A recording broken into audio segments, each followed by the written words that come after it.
Look at the result, dead flush.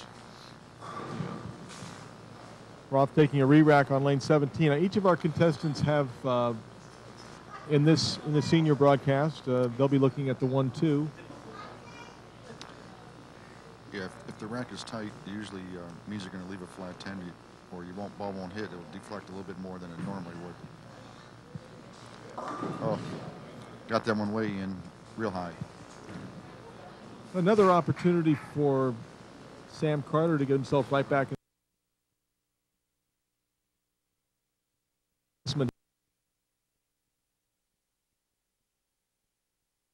The chief financial officer of a company in the San Jose area in California, and but his passion is bowling.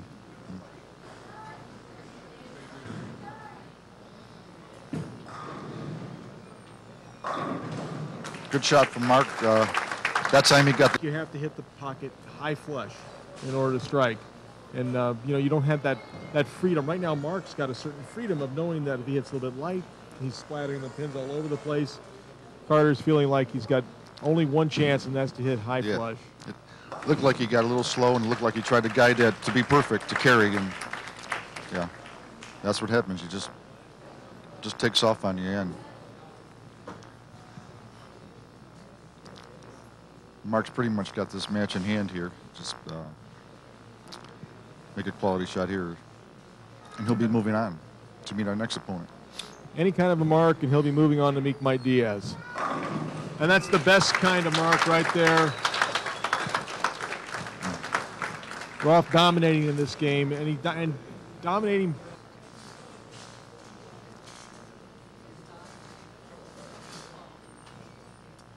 The execution really wasn't that bad. Execution, they were both pretty much the same. Yeah.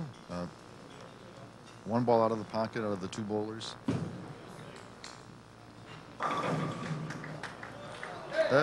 It'll be 207.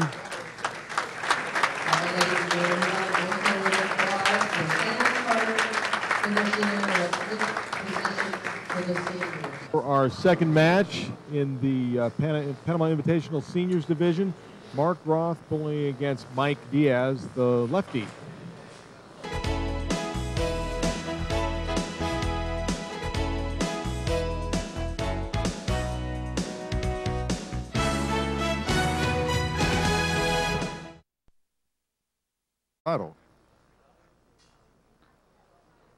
Mark Roth with all the experience, and Mike Diaz with very little experience, so it should be an interesting match. Yeah, well, you got to make Mark the favorite. As long as he's out on that approach, he's the favorite.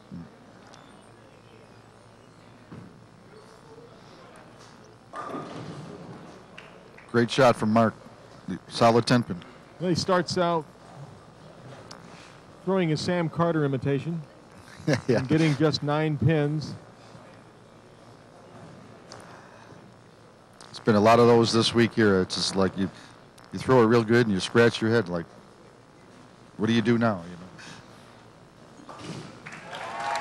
know? A solid start for Mark, makes a spare. And Mike Diaz, he's got a rather simple, basic kind of a game. He doesn't do a lot to the ball. He just lets it roll off his hands. Got pretty good direction, and boy, he really carried well early in the tournament. Then had a little problem later. Yeah. Yep. Great shot from Mike. Lot straighter than Mark Roth, going down and in. He also switches balls to go to a ball that's a lot harder surface to throw it straight at the 7-pin.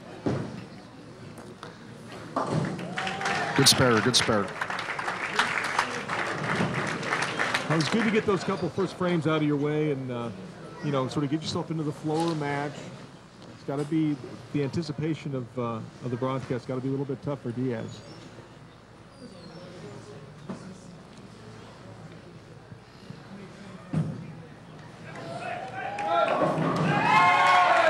Looks like Mark moved a little bit left, or at least the ball hit a little bit left.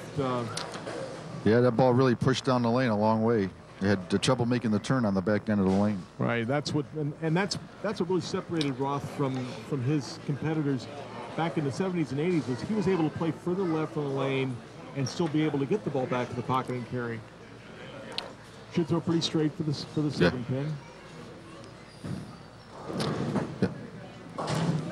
Yep, he was the power player back then, and little joke to the crowd on the 7-pin.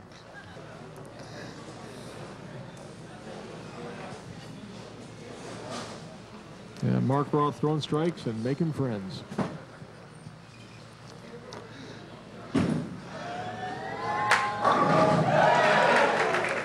The same shot as last time, Marshall. Exactly. Yeah, left that soft 10 again, and the people to the left, they can't see that 7-pin, so they thought that was a strike. That's why they got a little bit excited.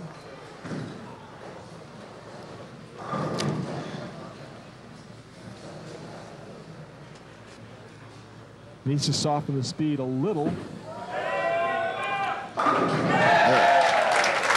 There you go. That was a great shot. Well, Roth came back last time to take that 20-pin deficit and make it even. Now Diaz puts it back up to 20 pins again with a double of his own. Let's see if Mark can repeat the shot he threw on this right lane from last time.